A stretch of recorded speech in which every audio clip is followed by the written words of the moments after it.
And this whole thing is on the record. And, Imagine that.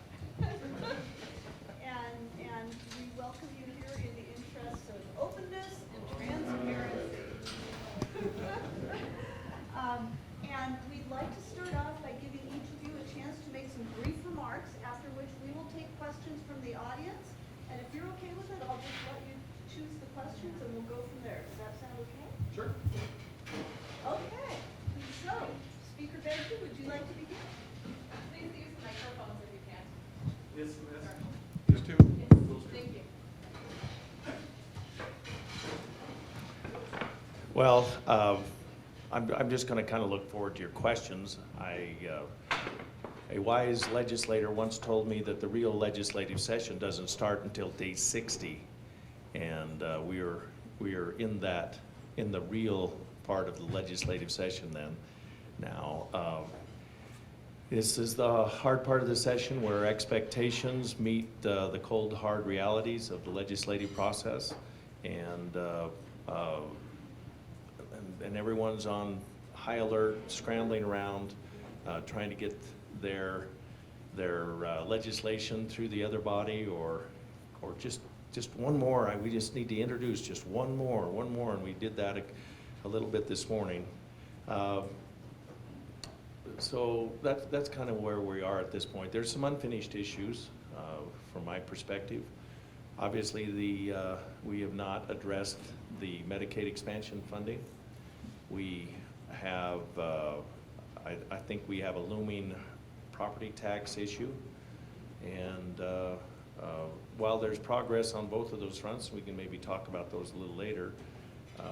I have a bill that is languishing on the third reading calendar for food tax credit.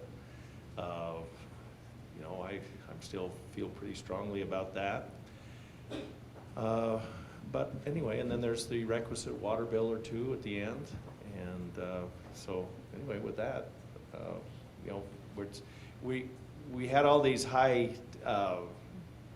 anxiety type House bills that we finished up, and now we're going through the Senate bills as per our ordered calendar. And so we're getting all the easy ones from the Senate that came early in the session. So these are just little change here, little change there, and so it was a kind of a nice respite today to have a bunch of unanimous votes. And so anyway, but I look forward to your questions, and I look forward to Lana's remarks. Thank you, Mr. Speaker. Yeah, I have to confess I am a little bit frustrated that we're nearing the end of session, and I had hoped that we would make so much more progress on important bread and butter issues. We've made some progress on those issues, but it feels like we really took a hard right turn into divisive social issues, which was not where I would have liked to see us go. And I guess I'm particularly frustrated on our side of the aisle that we have, I think, 6 bills that were intended to address property tax relief that were never sprung from a chairman's drawer or even given bill numbers, while the legislature has given seemingly unlimited time to all kinds of bills on, you know, anti-transgender bills. It has been disappointing to me that we weren't able to have those conversations about property tax relief. We made some progress on teacher pay, so I'm pleased with that, but I think we're still going to emerge with substantially underfunded education, deteriorating roads, bridges, and infrastructure, and in my view, far too much time spent on divisive social issues. But there's still a week and a half left, so maybe, or maybe 2.5 weeks. I'm not the boss of that. But I'm hoping that we can still make some progress in those important areas. And I guess that's where we're at right now. I'm hopeful and optimistic that we will still get things like higher education funded. I was certainly very disappointed to see the funding of all of our university institutions go down in flames yesterday on the floor. And I was even more disappointed to hear the reason given by many of those debating against it, that it's because they oppose diversity and inclusion programs in our higher education institutions. Of course, we will do something that funds higher education. I don't know what that will look like. I fear in the end that will look like less funding for higher education even than was included in the proposed budget. And it's really unfortunate to see when we are so far from our 60% target in higher education of those completing post-secondary degrees or certificates, that we would even be thinking about moving in the direction of less funding for higher education as opposed to more. Jury's still out on that one, but it was not a good sign that that budget failed on the House floor yesterday. So much yet to be determined, but I have to confess I have some concern about the direction we're going in, certainly with respect to higher education and property taxes and some of the other highest priorities that we had going into this session. Well, I, on the other hand, am not disappointed in this legislative session. I think we've accomplished some good things and continue to do so. Of course, one of the mandate is that we need to balance the budget. And we always have, it seems like we always have a few appropriation bills that meet some resistance somewhere along the line, particularly this time of year as people get tired and maybe you're just in the mood to vote against something, I don't know. But anyway, we had trouble with a couple of appropriation bills in the Senate this morning as well. They did pass ultimately, but there was quite a bit of discussion about them.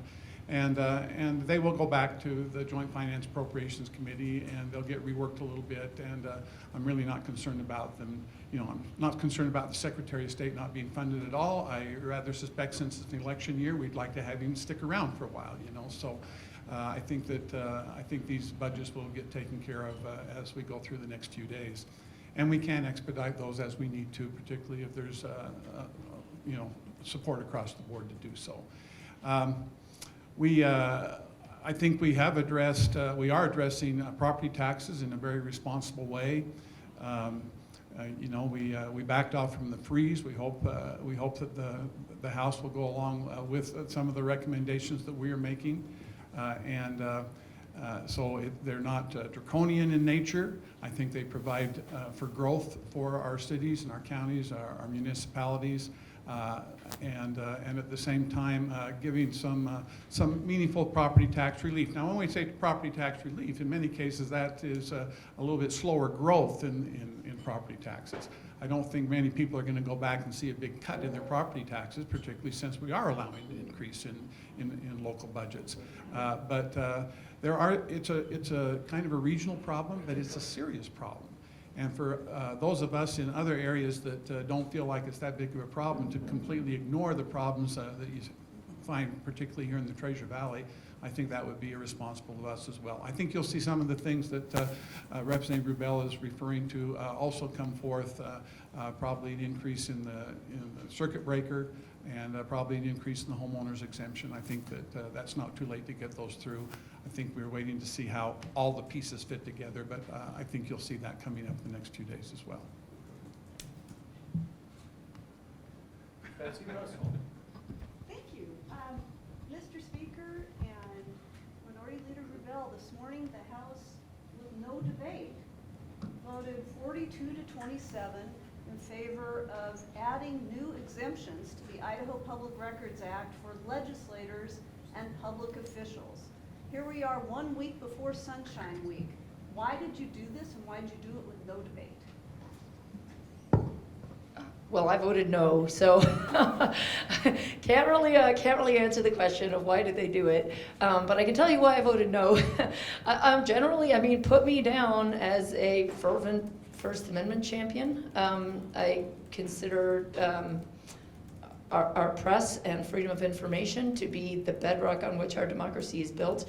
And it's a rare day that you would see me opposing robust access of the people to information that they need on which to make an informed decision. So I'll turn it over to the speaker. The changes today made this piece of paper off limits. This is not discoverable. These are my notes. If I pass it to Atlanta and she passes it back and we talk about an upcoming bill, then that is still discoverable. So these are some clarifications there in the process. It is still not like the federal process, the FOIA process. So I don't know why there wasn't debate. You know, some days we debate everything, some days we don't debate hardly anything. And today, well, maybe they just knew that I needed to get over here by noon. I think that was probably it. But I can't answer your question as to why there was no debate. We can go into into a line by line, but for the most part, you know that I have always been pretty open and pretty accommodating to you all. And I, like Representative Rubel, believe that an active press corps is a good thing and certainly a bedrock. You said bedrock, I say bedrock of our way of government. So anyway, this tightens some things up. However, I do feel like, and if I were texting someone, I mean, if it's about policy, then it's discoverable. If it's just the yuck it up between legislators, and I'm telling you, if you think there's a lot of high-level conversations going on, you would be surprised and you'd be disappointed. And so this makes that, draws the line there too. Anyway, that's, to quote Forrest Gump, that's all I have to say about that. So to follow up Senator Hill, do you think that legislators need more public records exemptions? More than what we have right now? I do. How come? Well, because I think communication has changed over the years, and we have to adapt to it just like you have adapted to it.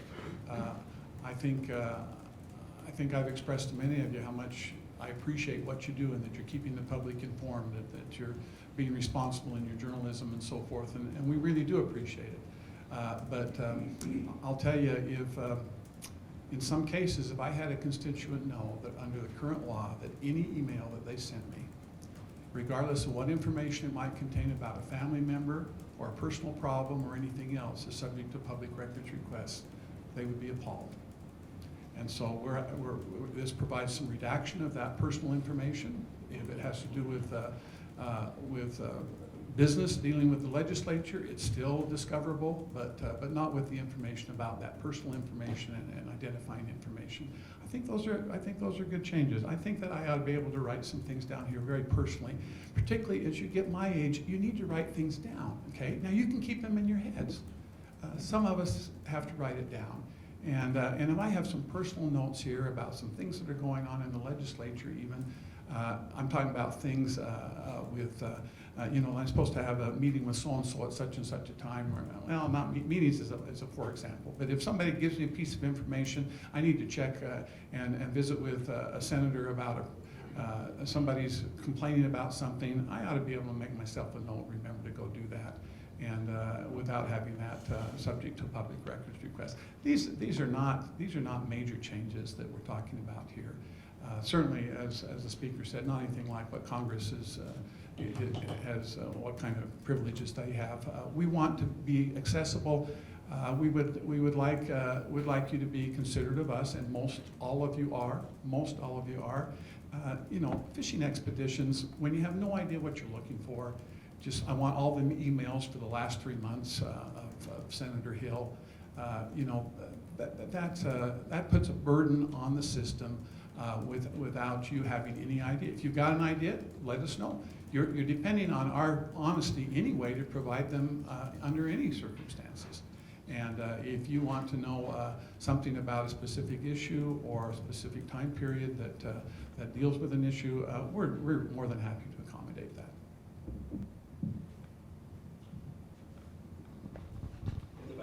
With all due respect, Senator, why are you three legislators more entitled to having your records kept secret from the public and press than any other government official? This bill is only targeted at your private notes and as legislators' private notes. It doesn't go beyond that. Well, that's a good point. I think we should add that next year. I voted no.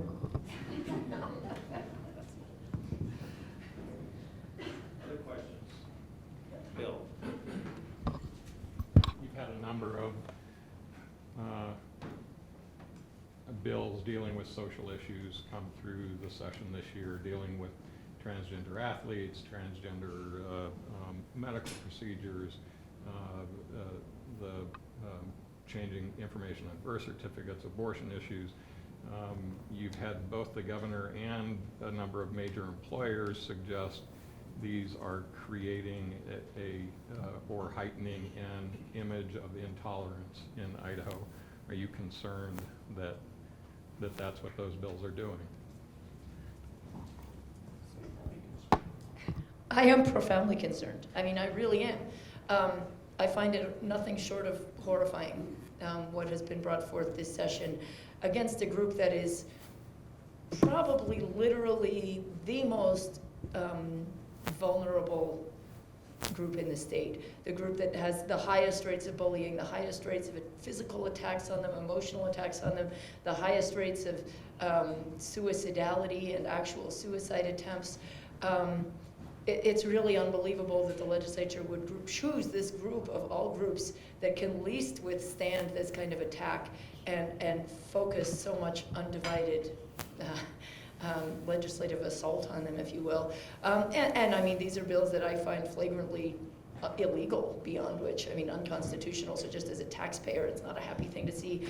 But I mean, I have friends with transgender children who are literally looking at leaving the state because they find this such a hostile place to be. I have friends in the business community who are embarrassed at the message this is sending about Idaho's level of intolerance. We've seen letters, and I was very proud of our business community. Some of the largest players in our business and employer community have stepped forth and said, don't do this. Please stop. This is sending a terrible message for us in terms of recruiting and retaining the skilled labor force that we need here, to be sending the message that Idaho's highest levels of government want to gang up on this group. I find it extremely disturbing. I find no merit to any of the bills that have been brought. The transgender athlete bill is an absolute non-issue. I mean, my constituents, I have a very open line of communication with my constituents. They come to me with a lot of problems. Number one being property taxes. They are concerned about teacher pay. They're concerned about all kinds of things. I even have a constituent that is fervently concerned about poker and whether gambling on poker should be legal. They come to me with everything. But the one thing I have never heard is somebody being concerned that a transgender athlete wants to play on a team. Could not find less of an issue. Never been a single case in the case of Idaho of any concern whatsoever. An issue that has been thoroughly resolved by all athletics associations on point, from the International Olympic Committee to the NCAA to the Idaho High School Athletics Association. They have policies that have thoroughly resolved any concerns with regard to fairness and competition. And yet the Idaho legislature is coming in with this absolute ban on these kids playing sports. And again, I know some of these kids, and it's the last thing we should be doing. We should be trying to pass legislation on how we can protect these kids.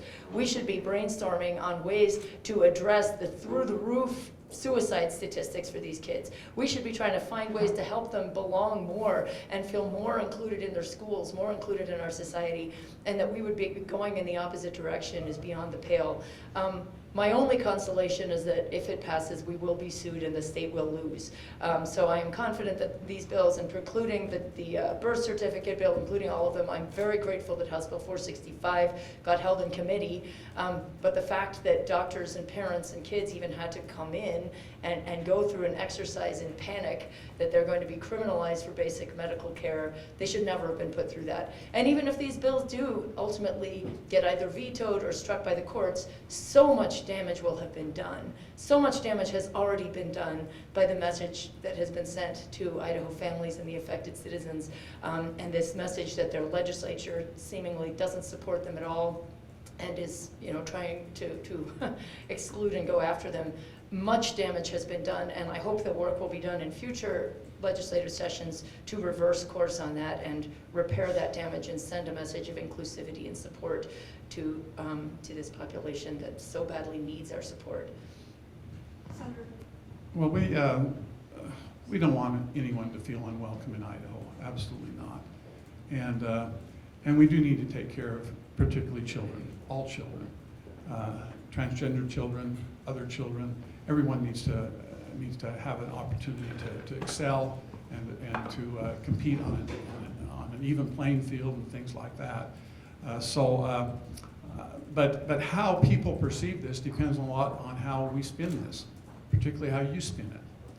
And the thing is, who would have thought 5 years, I wouldn't have thought, maybe you would have, I wouldn't have thought 5 years ago that there'd be men transitioning to women who want to play on women's athletic teams.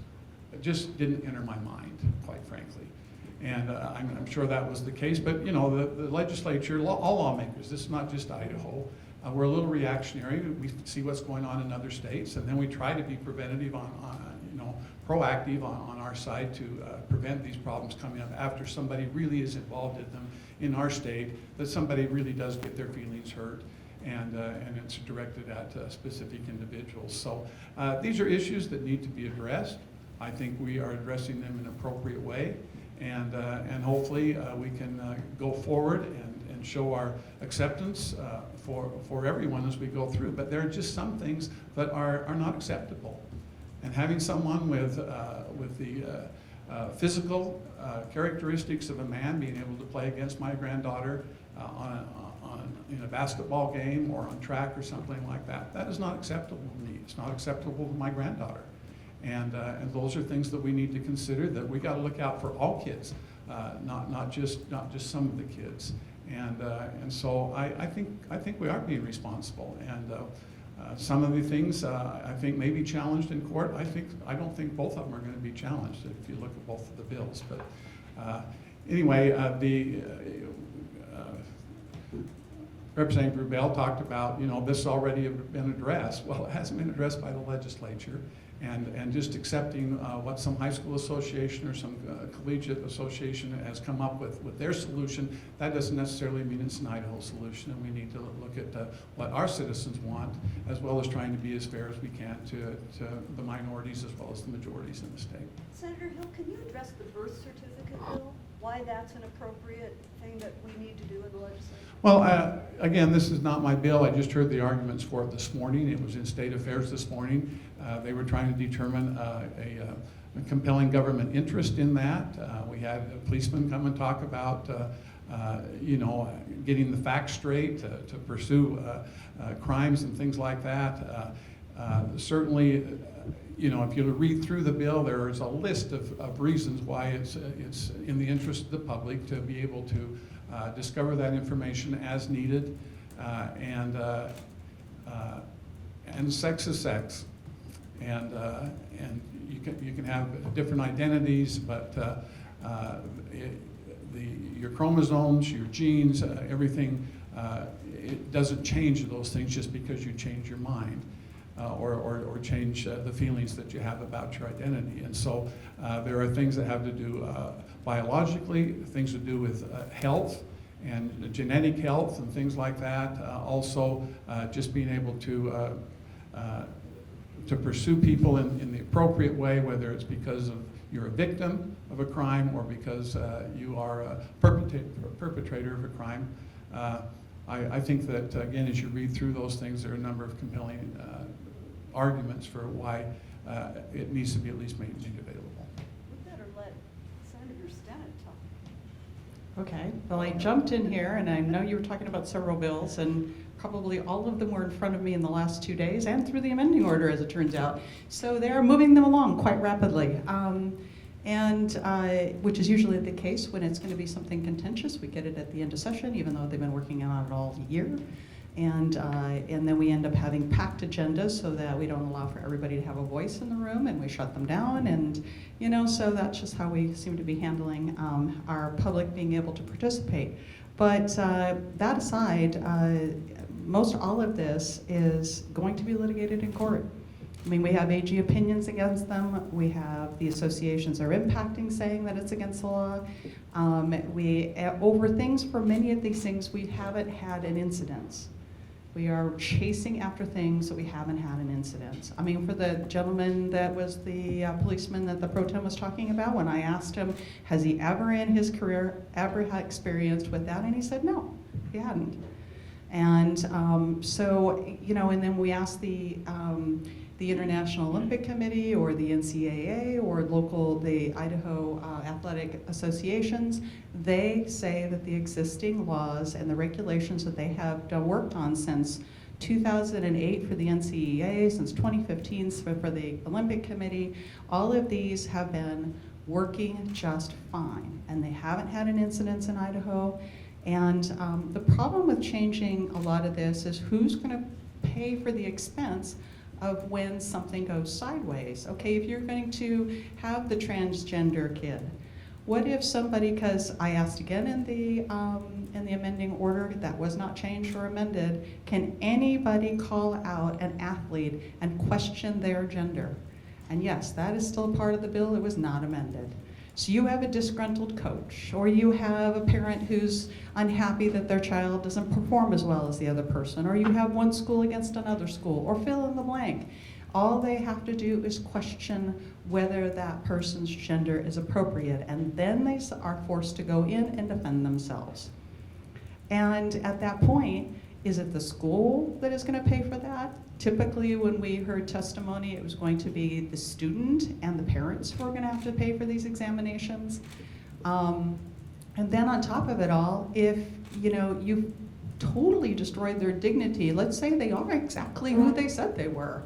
No shenanigans, no nothing, nobody's on transgender or anything, not to dismiss that because that is part of this bill, but regardless, you've put anybody, any student through this, one way or another. And it's just what is expected, and the amendment did say, one or the others. It just doesn't have to be one, it can put the others in question too. And when you start talking about no age limit on that bill, that you can internally probe a child, it is not acceptable. I don't care what persuasion you think that person is, it is not acceptable. I mean, that we're passing policy that somebody, and if you look at all of the letters we've gotten from the pediatrician associations and all of the experts in the field on genetics, they say the only way you can check reproduction for some people is to internally probe them. This is not okay, that we would allow for this. So, so you talk about the birth certificates, I'm not sure which other bills you're referring to, but all of these are questioning people's ability to function that isn't harming our ability to do our daily lives. We can still teach our children how we want to teach them. We can still go ahead and, follow whatever our religion is. It doesn't impact our daily lives. It has not come up to where it has impacted anybody, and yet we're supposedly proactive, passing things that are highly invasive and also most probably going to put us in court. And so now how you feel that we all swear an oath of office to follow the law, all the laws, not just the ones we like. And yes, we can create laws in the legislature, but if we are in direct conflict with higher levels of law, we are going to put a lot of money in that Constitutional Defense Fund to lose. And we are missing the point. We're not taking care of property tax. We've got roads and bridges that are falling apart. We have all the things, the healthcare system, all the infrastructure that we were sent here to take care of, and this is all we seem to be able to talk about. And it's an election year. But at the same time, we came here to take care of people's public health and safety and provide an adequate education, of which we just didn't accept the higher education budget. I mean, this is what we're here for this session. So there's just so many pieces of this that I wish we would address what's truly important and do the business of running a good operation in the state of public health, safety, and education. Mr. Speaker, just to follow up on my question and your comments is, are you concerned that these bills are giving the state a black eye? Well, I don't know what else I could add to what I've heard here, other than the fact that I'm in receipt of some thoughtful letters from business leaders around the state, and I look forward to sitting down with them and talking through the issue. Well, Mr. Speaker, since you voted for House Bill 500, how would you respond to Cliff Bar and Chobani and Microsoft and HP who've said that the passage of that bill would hurt the ability to attract businesses to the state or hurt their ability to recruit employees? I would make an argument on basic fairness of having biological males transitioning into and participating in women's sports. I think that that's a setback to everything that we've tried to accomplish under Title IX. Is that happening in the state of Idaho? Not that much, obviously. At all? You got me. No, not that I know of. So, I mean, we can go around and around like this if you want, but I will sit down with these leaders of these businesses, and we'll have what I hope to be a thoughtful and productive conversation. I have two questions about appropriations. The first question about appropriations is that the stock market is doing some interesting things, and we are seeing that perhaps we might have a higher chance of a recession in the next year. What, if anything, is the legislature going to be doing in terms of appropriations in the remaining part of the session, or perhaps over the interim, to prepare or deal with this? Well, that's a great point. And we've lost, I don't know what percent at this point. I don't know what it's doing today. It was up and then it's down, and It's up at 0.84% last time I looked. so it's sideways then, basically. You know, and that's a concern. And so we're giving back much of the gains that we have had as an economy here this year. No one has been displeased with the performance of their pension funds at this point. I think we ought to be cautious.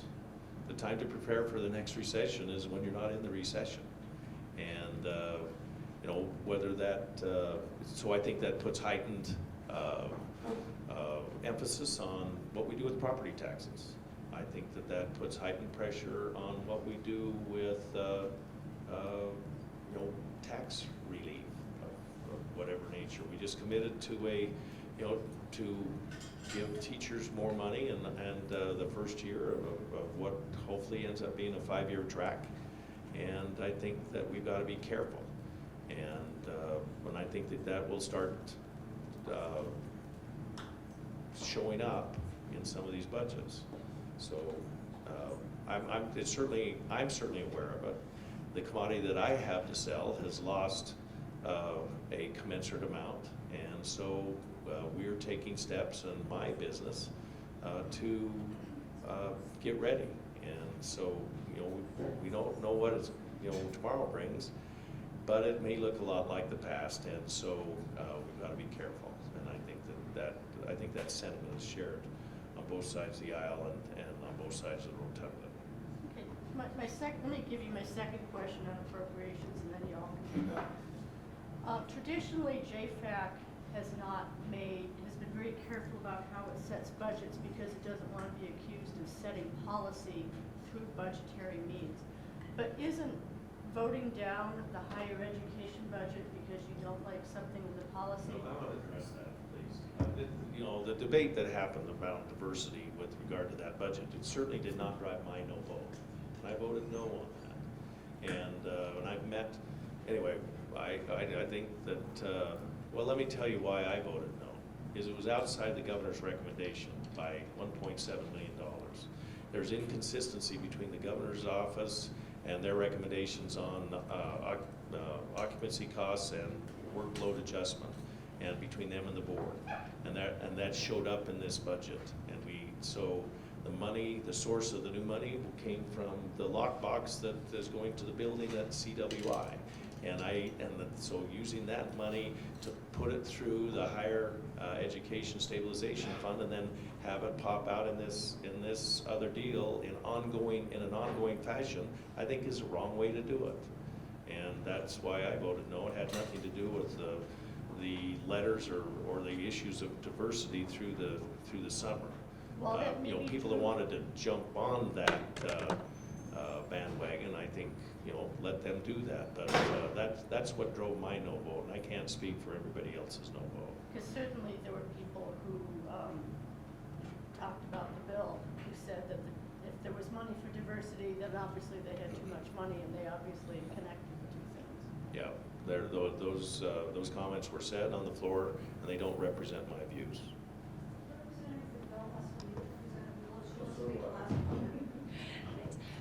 Thanks, Sharon, and just to address some of these points. If we, you know, I agree with the speaker that, you know, fix the roof while the sun's shining. There were ways in which I think we did a good job over the last couple of years when we were in a time of prosperity. We put a good amount of money into the rainy day fund, which I think will serve us well, and we will be very happy to have done. As I think I've said numerous times, I thought that the large revenue reduction of 2018 was extremely ill-advised. That would have been a great time to be putting money into repairing infrastructure. If we are heading into recession, those funds will be very scarce, and we will very much regret that we just kind of gave away hundreds of millions of dollars in a top margin tax cut instead of doing some of that infrastructure repair and fixing some other things around the state while we had the money. But if we are indeed heading toward a recession, and particularly something related to coronavirus, I think there are things specifically that we should be looking at. One of the proposals out there now is to fund Medicaid expansion with funding taken from health districts, which I think may be worth reconsidering, because I think those health districts may be under pretty substantial pressure in the very near future, and that may not be the place to go looking for money to fund Medicaid expansion. With respect to higher education, if we are indeed heading toward a recession, one thing that we know is in times of recession, people actually go to school in higher numbers. That's when people, if they can't get a job with their current credentials, a lot of people go flooding into the higher education system to try to boost those credentials to get a job in a more competitive employment market. And so if we're looking at a case where many more people are going to be wanting to go seek higher degrees, it may not be a great idea to be doing layoffs in universities and to be cutting back on our higher education budgets. And again, I of course did vote for the higher education budget the other day. The fact that it wasn't consistent with the governor's recommendations, I mean, most of what we do isn't consistent. If we followed that to the letter, there would be no point in having JFAC. So they often revise and tweak the governor's recommendations in all kinds of areas of the budget. And I was actually very happy to see it tweaked upward with respect to higher education. And not just because, this looming recession, but just I served on the governor's task force on higher education. It was very clear, I think we're at 42% right now, and we need to get to 60%. There is a lot of work that needs to be done in higher education to meet the workforce needs of tomorrow and to make sure that Idaho remains a place where high-wage employers want to set down roots. And scaling back on our higher education resources seems like a big move in the wrong direction, and an even bigger move in the wrong direction if we're heading toward a recession. But again, I think looking at a recession, I think certainly we should be really addressing property tax issues. We have bills right now, as I mentioned at the outset, to increase the circuit breaker, to reverse some of the giant shift onto homeowners that happened when the legislature took away the indexed homeowners exemption a few years ago. We should really be doing that. And I think what they're proposing right now with the 4% cap doesn't do anything to address the giant shift of tax burden that happened away from commercial and onto homeowners. And just freezing that shift into place is not going to give the relief that people are going to be needing, particularly if we're heading into a recession. So I think we should be taking a very hard look at a lot of these issues to give meaningful relief to property taxpayers now. And I think what's in the works right now with this 4% cap is not going to fix the problem. It's going to freeze in place a bad situation. We need to be, at the very least, be working on exemption issues and circuit breaker issues. We have many proposals that go beyond that, but I think that's a baseline to give people relief before things really hit the skids, if they're going to hit the skids, which I hope they don't.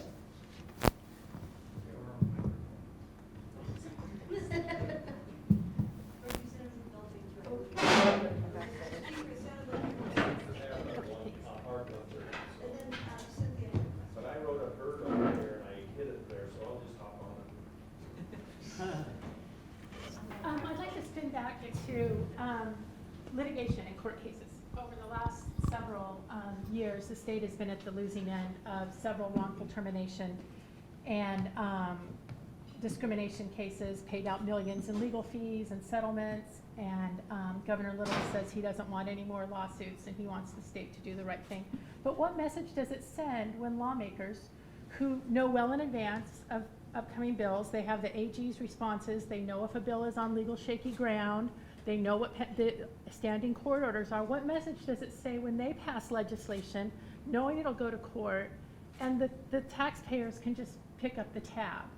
But yet state agencies and other places are expected to, avoid these situations. And then follow up, is there any provisions being made to replenish the Constitution Defense Fund, which has not had a lot of winning cases in the past history? Well, the Constitutional Defense Fund doesn't deal with winning cases. They only do deal with losing cases, okay? So you're right, they haven't had that many It does need to be- in recent history. It needs a but- lot of money to win or lose cases, either way. It does, and, you know, we're in a little different situation, we're in a lot different situation what the agencies are, which are under the executive branch of government and under the direction of the governor, and he tells them how he wants to apply the laws and how he wants to administer the laws. We are in the lawmaking business. We have to take some risks. We want them to be as calculated as possible. And when we step outside what some of you consider the boundaries, we try to find as much justification as we can in order to accomplish the policy that we feel is important. We talked about the birth certificate one. Again, I mean, read the bill. You may not agree with the rationale there, not expecting you to agree necessarily, but there is rationale there of why, and they are addressing the court case that they're dealing with here. And so, you know, whether it's on issues of abortion or guns or sexual orientation or some of these hot button items right now, as we pass legislation to try to deal with those and try to be responsible about it, we also try to see what the odds are. We've got, there aren't that many attorneys in the room, but I'll tell you, you can get an attorney's opinion for just about anything you want from somebody. And we have attorneys' opinions on both sides of those issues. And so I don't like to do it either. I hate paying out of the Constitutional Defense Fund, and I know the Speaker does too, to pay somebody else's attorney's fees, particularly on a case that we've lost. It's not a fun thing to do, and we take it very seriously, recognizing that these are the sacred funds that come from the citizens of Idaho. And so it always hurts to lose a case. But at the same time, you know, we just try to be as responsible as we can and try to do what we feel like the people of Idaho expect us to do and set policy that is in the best interest of the citizens of the state. And sometimes we take some risks and we just try to mitigate those the best we can. Well, I'm not in charge of the Constitutional Defense Fund, but yes, we do pass a bill every year to replenish it. And I would agree with the pro tem, it is calculated. I would disagree for the purposes from my perception, because I think a lot of what we do actually hurt people, don't actually help people. I mean, there's always winners and losers. The winners and losers have to be considered in that. But unfortunately, we see more of this in an election year, and it is to drive an agenda, and it is, they come up, as you see, I mean, you've been following this as long as the rest of us have, that we have these litmus tests, and that are all the ones that the pro tem mentioned, and we just see more prolific ones. And I don't think the intention is necessarily to always win at it. I think it's to make sure that you go home and tell your people that you made a statement and are pushing an agenda and or an emotional button, and so that you can win races. I mean, unfortunately, I love politics. I'm not a politics person, but I love the policy part of it. But we have to recognize that there's an awful lot of politics to it, and a lot of what we do drives that agenda. I always worry that we waste money saying things we know intentionally we're never going to win in court. Whether we like it or not, again, we swear on the oath of office to follow the laws, all the laws, not just the ones we don't like, and wasting taxpayer money and defending something that's indefensible, even though we like it, even though it's our religion, even though it's what we prefer to see, is going to not be efficient and is fiscally irresponsible. But that is, we'd like to think that we are driven by the facts in the legislature, but I think we're driven oftentimes by emotion. And yes, we are trying to represent our people, but in the end, we should be doing policy that's defensible and supportable.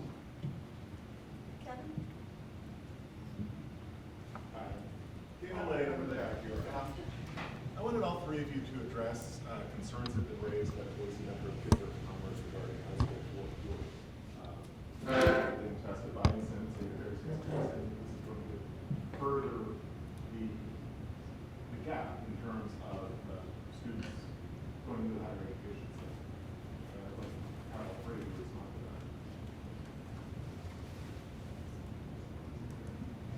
Okay. You heard it first. Well, since it was just recently on the floor in the amending committee and in my committee yesterday, he did, yes, come before our committee.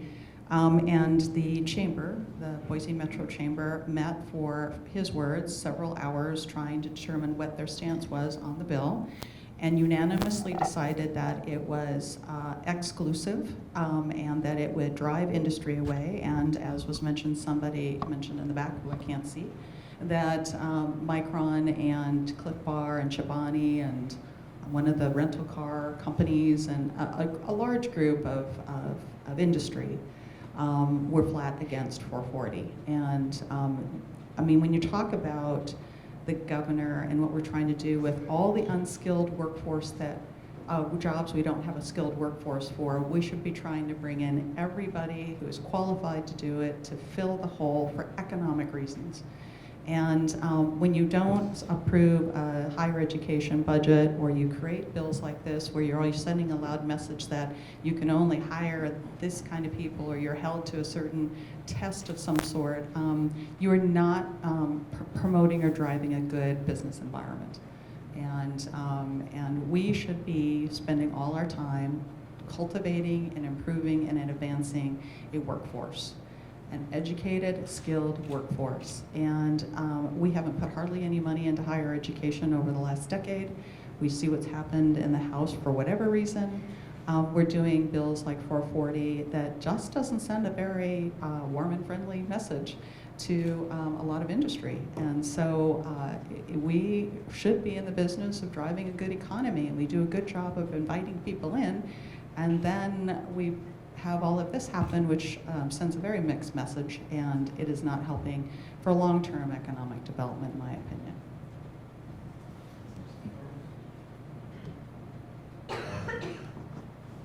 So 440 is the affirmative action one. All right, and then, did you guys amend it? You're catching me a little off guard on that one. If I'm correct, it was amended, but it still does the same thing. Well, and I believe that. It makes some other exemptions, particularly for higher education, because they felt like it might have some effects on grants and things like that.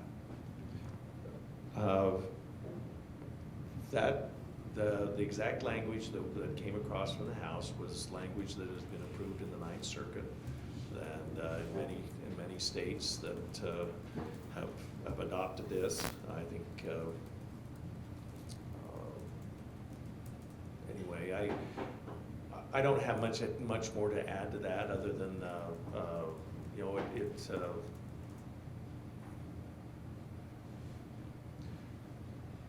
there were a couple of things I believe that were left out that I think that have been addressed there. I know there was a concern from ITD on some of those types of grants, and I just haven't. This is one I haven't been following lately. I knew that we passed it, and then immediately upon passage, I was made aware of some issues, and I'm in hopes that they get addressed at some point in the legislative process. Scott McIntosh has a question. You hinted that there might be some more property tax legislation coming. Can you be more specific, and do you think that the legislation introduced this session might solve the problem, or will we be back here again next year with potential draconian measures and more panic and outrage? No, I don't think it's designed to solve the problem. I think it's designed to put some controls, some sideboards on the problem until we can find some better solutions. As you know, we put together a working group, just the speaker and I, we didn't get a formal interim committee, but we put together a working group this last year to look at property tax and understand the issue better and see if they could come forth with some recommendations. They gathered a lot of information and they learned a lot of things, and it was designed, we thought originally it'd probably take them a couple of years. And so they didn't come forth with any recommendations, not because it's their fault. I mean, we just thought they'd have more time. And then it became such a pressing issue, particularly in some areas of the state, that many of us felt like we had to take some kind of action. And so that's all that is. It's a temporary thing. It's only, as it's amended, it's only going to be for 3 years, the 4% cap. We all hope, I certainly hope, I won't be here to push it along, but I hope it takes much less than that. I hope that in a year or so we can come up with some solutions. But that's what that is. I think that both the House and the Senate are waiting to see what might happen with that to determine what other things might be appropriate. And I really do think in the next few days you'll see, again, an increase in the circuit breaker, at least attempted. Will it pass? I don't know, but it'll come forth an increase in the circuit breaker, not only in increase in incomes as far as being eligible, but also might be an increase in the credit amount itself. And I think you will see a bill come forth with for the homeowner's exemption, probably increasing it and possibly tying it to some kind of inflation factor or something so that it's indexed. Again, I can't predict where those things will go, but I think that has been the only reason those have been held off on is to see where some of these bigger things go, including the sales tax exemption on food and stuff like that, to see what might be appropriate. But I think at this point, wouldn't you agree, Speaker? There'll be something coming on the homeowners index, but here's the problem: if you're in a taxing district that is very heavily dependent on the resident side of the spectrum, then by just shifting, by elevating the homeowners exemption, you have no one to shift it to other than the other homes that are in some of these cities, and so that becomes a problem. And Have you looked at that? Have you looked at we've looked at it, and see that's what one of the impact would reasons. be? Yeah, we have, and that's why we're somewhat at a loss as to, so we're going to press the pause button, and we have the parameters of the pause button. It'll be a 4% hard cap. I believe that'll pass the House, and it's a 3-year deal. But but that is just a way to get a more thoughtful conversation started in the interim. I would defy many of you, most of you in the room, if not all, to explain the nuances of how, when we freeze the property taxes, that's going to still raise the taxes on your house. And it is a nuanced system, and there are all you know is that the amount you're paying is more. And it's a lot more. And if we go back, and some of you have been in my office, and we've looked up your property taxes, and over the last 6 or 7 years, they've more than doubled. And that is an unacceptable situation. We have growth. We live in one of the fastest growing states and one of the most and the fastest growing area, and the old part of the economy is paying for the new growth, and so we have a flaw in the system. And we need to take a look at that. All of these things, particularly if you're going into a recession, back to what Representative Bell was talking about, I'm starting to talk about as fast as she does. But anyway,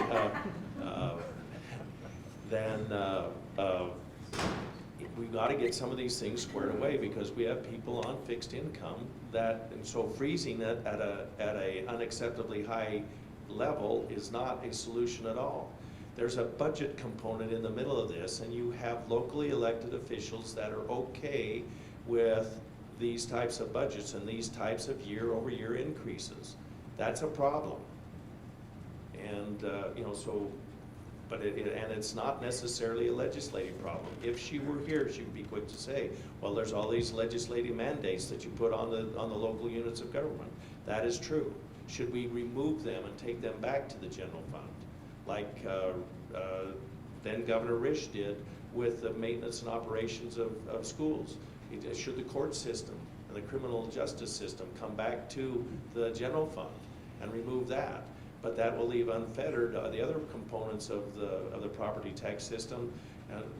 To what should we do with them? Should they be capped? Do we like the 3% plus the new construction and the compounding effect that has? That you're seeing the effect of when you pay your property taxes right now. I mean, these are nuanced questions, and it was past our ability to come up with a permanent global fix in where there are a lot of moving parts. But one thing everyone agrees on is that if your property taxes have more than doubled in the last 6 or 7 years, that is an unsustainable rate. And then, and you can make a case that growth is not paying for itself, so that we need to go now into impact fees. If you just set a new business, then you say impact fees are already plenty high, and you don't want to go there. But again, to leave the budget setting process that the locals have out of this mix is not going to be a complete answer either. So we will do something in the interim. We will put our best people, I guess, that are not running for re-election, that can't be tied up on an interim committee. But we'll put the best people in the legislature, but we hope to hook up with the local units of government as well, and the business community and the homeowners to get something that we can all live with. Not one of us kicks too much about cost of living types of increases. There's 44 counties out there in the state, and 40 of them, there's not a big problem. There's not a big hue and cry. Yeah, did our property taxes go up? Yeah, they did a little, but it's all part of living, in the society. And so that's what. But we have 4 hot spots where it is where it's racing out ahead, and it's coming back to roost with the residences, and we've got to fix that, or we got to fix that. That means that we're holding out on some solution. We don't have a solution yet, but we'll put the right people in the room and facilitate a discussion that hopefully turns this around. Those are my hopes.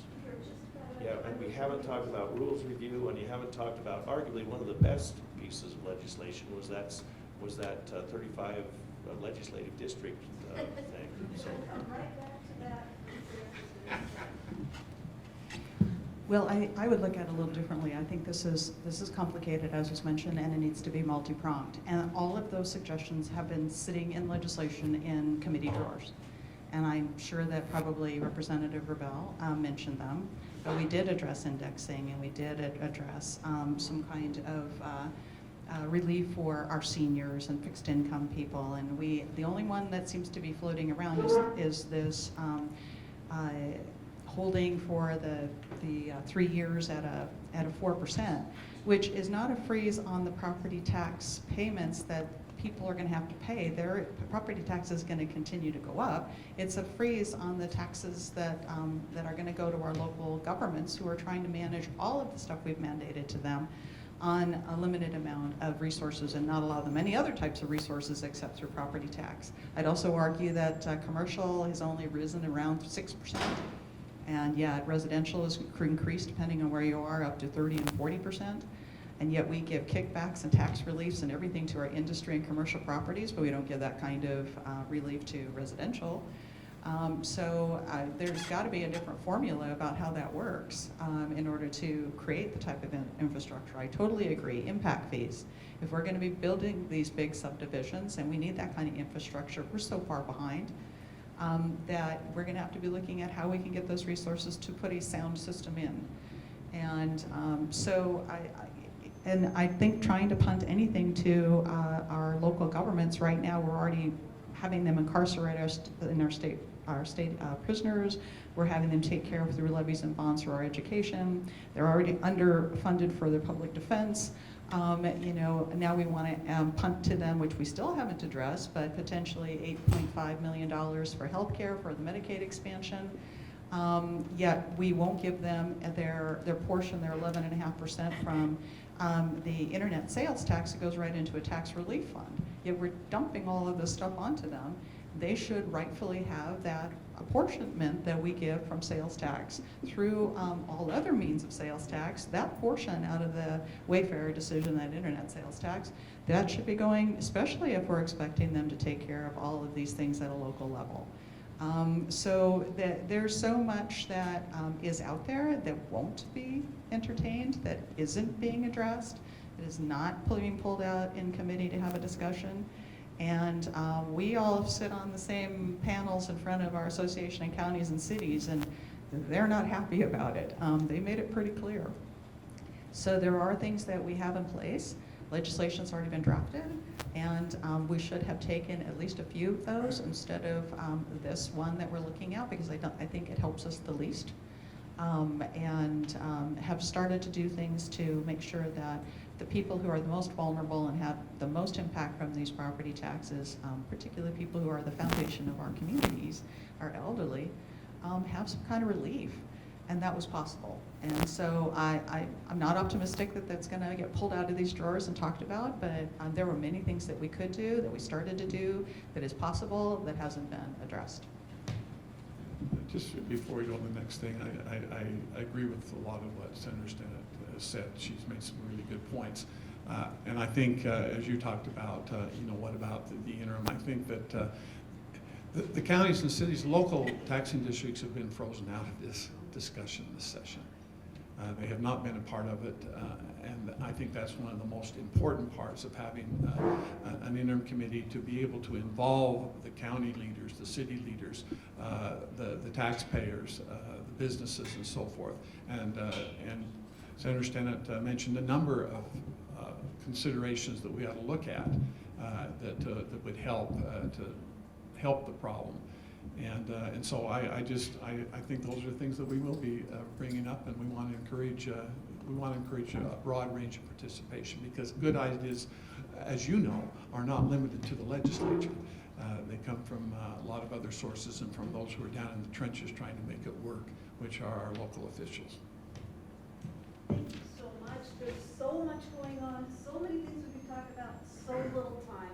Let's thank our panel. Thank you very What much. about Signy Dye? What's that? Signy Dye, everybody wants to know. Okay, let's say it together. March 20th. I thought it was done. All right, you better.